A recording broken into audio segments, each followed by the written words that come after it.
It wasn't long after our first encounter with Daniel and Claire that the unspoken tension between us became impossible to ignore. From the first moment, Claire had held my attention in a way that felt dangerous and exhilarating. Her presence lingered in my mind, those piercing eyes that seemed to strip me bare, the curve of her lips, always seeming on the verge of saying something forbidden. Tonight, the opportunity I hadn't dared to imagine presented itself. My girlfriend had gone out with friends, leaving me alone in the apartment. My thoughts inevitably turned to Claire. I wandered onto the balcony, the cool evening air doing little to cool the heat building inside me. My eyes drifted toward her window, and my breath hitched as I spotted her.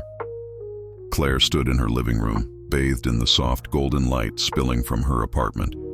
She wore a fitted black tank top and shorts that clung to her, accentuating her curves. Her hair fell loosely over her shoulders, and as she glanced up, her eyes met mine.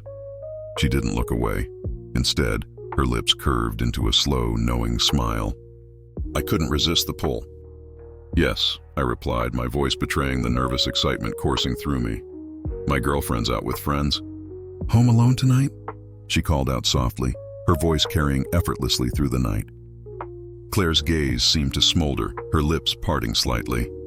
"It must be nice to have the place to yourself," she murmured, her tone laced with unspoken promise. "What about you?" I asked, leaning against the railing, desperate to close the distance between us. "Is Daniel home?" Her smile widened, a spark of mischief lighting her eyes. "No," she said, her voice dropping to a whisper. "He's working late." The air between us grew heavy, charged with the weight of all the things neither of us dared say. Slowly, she stepped closer to the railing, her eyes locked on mine. Her fingers brushed the edge of her balcony, her touch light and deliberate. "You know," she began, her voice low and husky, "I've been thinking about the other night, about what you and my girlfriend were doing." My breath caught, the memory of that night flashing vividly in my mind. The thrill of knowing she had watched us, of being seen, flooded back. I swallowed hard, my voice rough as I asked, "Yeah? What about it?" Her gaze darkened, her lips curving into a wicked smile. "It was exhilarating, watching you, watching her. I couldn't look away." Her confession sent a jolt of heat through me, my body reacting instantly. "Did you like what you saw?" I asked, my voice low, thick with desire. She didn't hesitate. "Yes," she whispered, her eyes never leaving mine. "I liked it a lot." The space between us felt unbearable. Before I could think better of it, I stepped onto the railing, carefully climbing over to her side.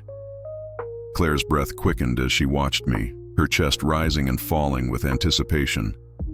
When I landed on her balcony, she reached out immediately, her hand slipping around my waist, pulling me to her. Her touch was confident, possessive, her body pressing against mine as if daring me to resist. I didn't.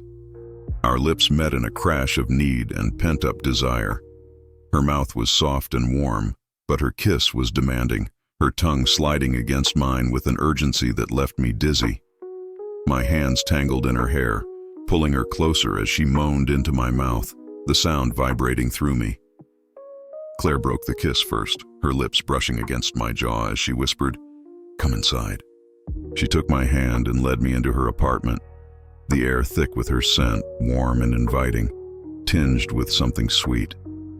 She stopped in the center of the room, turning to face me, her fingers hooking under the hem of her tank top. With one fluid motion, she pulled it off, revealing her lace bra beneath.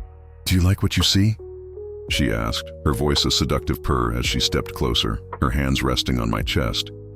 I didn't answer with words. Instead, I pulled her against me, kissing her deeply as my hands roamed her bare back, feeling the soft heat of her skin. My fingers found the clasp of her bra, and with a practiced motion, I undid it, letting the fabric fall away. She gasped softly as I kissed my way down her neck, my lips trailing lower to the swell of her breasts. Her hands found the buttons of my shirt, undoing them one by one with deliberate slowness. When she pushed it off my shoulders, her nails grazed my skin, sending shivers down my spine. "You're even better up close," she murmured, her lips ghosting over my collarbone.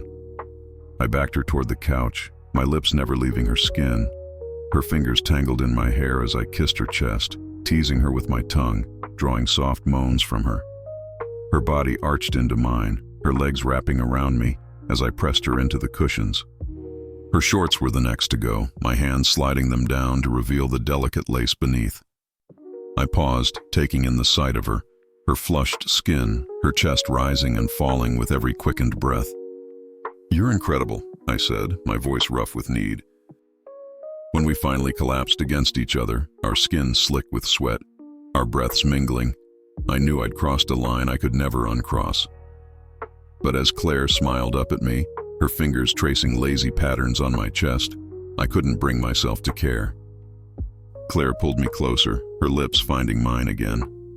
Her hands slipped lower, tugging at the waistband of my jeans, and I helped her, shedding the fabric until there was nothing between us but the heat of our bodies. The first press of her against me was electric. She gasped, her nails digging into my shoulders as I moved against her, the rhythm slow at first, teasing. Her moans grew louder, more desperate, her body writhing beneath mine as we found a rhythm together. Her hands roamed my back, her lips brushing my ear as she whispered my name, her voice filled with need. I kissed her deeply, our bodies moving together in perfect sync, the heat between us building to a crescendo that left us both breathless. The thrill of her, the taste of her, the way she had completely unraveled me, it was intoxicating. And as we lay there, tangled together in the aftermath, I knew this was only the beginning. The forbidden path we'd stepped onto promised even more danger, even more excitement. And I wasn't ready to stop.